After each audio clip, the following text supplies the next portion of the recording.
Parce que s'il se met là en termes de je suis capable de, il ira là.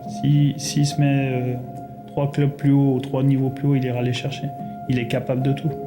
Juin 2024. Thierry Henry publie sa liste pour les Jeux Olympiques de Paris. 25 joueurs. Le nom de Ryan Cherki n'y figure pas. Le meilleur jeune joueur de Ligue 1 de la saison. Exclu par son propre sélectionneur. J'ai été déçu, forcément, parce qu'on sait que la sélection, c'est quelque chose qui me réussit bien.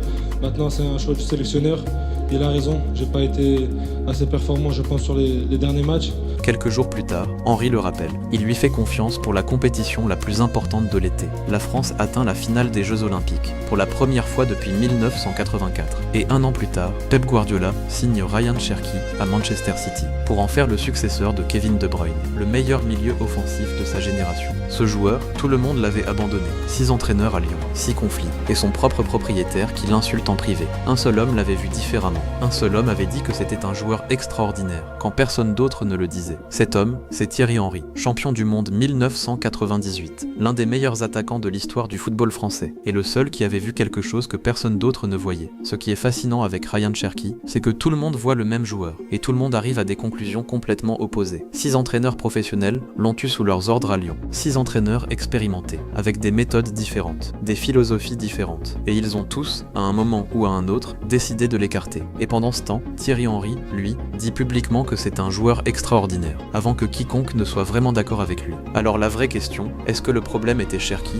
ou est-ce que le problème était tout ce qui l'entourait? Et la réponse, elle est bien plus inconfortable que ce que les deux camps veulent admettre. Pour comprendre ce moment, il faut comprendre ce que Cherki a vécu à Lyon. Il fait ses débuts professionnels à 16 ans. Il devient le plus jeune buteur lyonnais de l'histoire de la Ligue des Champions. 16 ans. Le monde entier parle de lui. Et puis, les entraîneurs se succèdent. Rudy Garcia, il met en garde contre le fait de lui faire croire qu'il est déjà l'un des meilleurs joueurs de la planète. Peter Bosz l'écarte de son 11 à plusieurs reprises. Laurent Blanc, des discussions animées sur ses tendances individualistes. Fabio Grosso le qualifie de joueur comme les autres, un joueur qui, à 19 ans, est déjà le plus technique de sa génération en France. Pierre Sage le retire du groupe lors d'un conflit contractuel. 6 entraîneurs, 6 conflits, de nature différente, pour des raisons différentes, mais tous au même résultat, Cherki sur le banc ou écarté du groupe. Et en 2024, les messages privés du propriétaire américain du club sont divulgués publiquement. Dans ces messages, il traite Cherki de petit con, son propre propriétaire. Septembre 2023, Thierry Henry prend les commandes de l'équipe de France Espoir, ancien joueur d'Arsenal, de Barcelone et de Monaco, et il hérite de Cherki,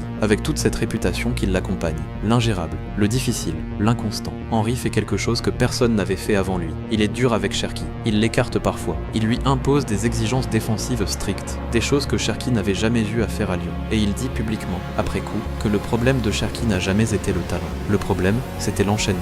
Il n'avait jamais pu enchaîner les matchs assez longtemps pour montrer qui il était vraiment. Parce que pour enchaîner, il fallait faire des choses défensives, sur l'ensemble d'un match, pas seulement quand il avait le ballon. Henry impose ça, et Cherki le fait. Henry dira que ça lui a demandé d'être dur parfois, comme un père avec son fils, mais qu'il l'a toujours apprécié, et qu'il savait depuis le début que c'était un joueur extraordinaire. Ce n'est pas Cherki qui a changé, c'est la façon de le gérer. Saison 2024-2025, la première saison complète de Cherki après son passage chez Henry. 44 matchs, 12 buts, 20 passes décisives, meilleur passeur de Ligue 1, meilleur dribbleur de Ligue 1, 20 passes décisives, record absolu de l'histoire de l'Olympique lyonnais sur une saison, en battant un record qui tenait depuis 1972. Et en Ligue Europa, 8 passes décisives, record absolu de l'histoire de la compétition, en battant un record vieux de 20 ans, devant Daniel Carvalho, Deco, Diego et Dimitri Payet, des joueurs qui ont marqué le football européen, et l'UEFA le sacre meilleur jeune joueur de l'Europa League 2024-25, 35 buts et 48 passes décisives, toutes compétitions confondues. Avant ses 22 ans, c'est plus mature que Riyad Mahrez au même âge, quand Mahrez rejoint Manchester City, premier jour de sa grande carrière.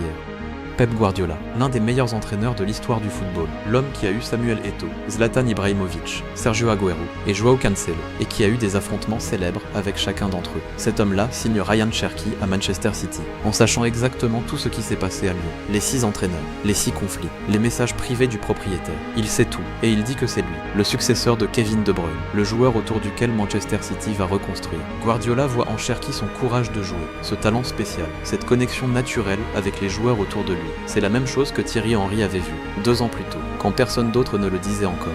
Cet été, la Coupe du Monde aux États-Unis, la plus grande scène du football mondial. 48 équipes, des milliards de spectateurs. Et Ryan Cherki sera là, en bleu, avec le numéro 10 de Manchester City dans les jambes. Lors de ses 2 premières sélections, il a marqué et délivré une passe décisive contre l'Espagne en demi-finale de Ligue des Nations, en moins de 10 minutes de jeu. Le joueur que 6 entraîneurs avaient abandonné, que son propriétaire avait insulté en privé, que Thierry Henry avait exclu puis rappelé. Ce joueur va représenter la France dans la compétition la plus regardée du monde. Excusez-moi, mais quand est-ce qu'en bleu, depuis 20-25 ans, on n'avait pas eu de joueurs comme ça? Mais est-ce qu'il est compatible? C'était pas la tradition des champs. C'est pas la... Là, on a vu, c'est depuis Zidane, qui t'a donné 2006, t'as raison. On n'a pas d'autres joueurs. Depuis Zidane, voilà ce qu'un consultant dit sur RMC, juste avant la Coupe du Monde. Henry avait vu ça, en 2023, quand personne d'autre ne le voyait encore.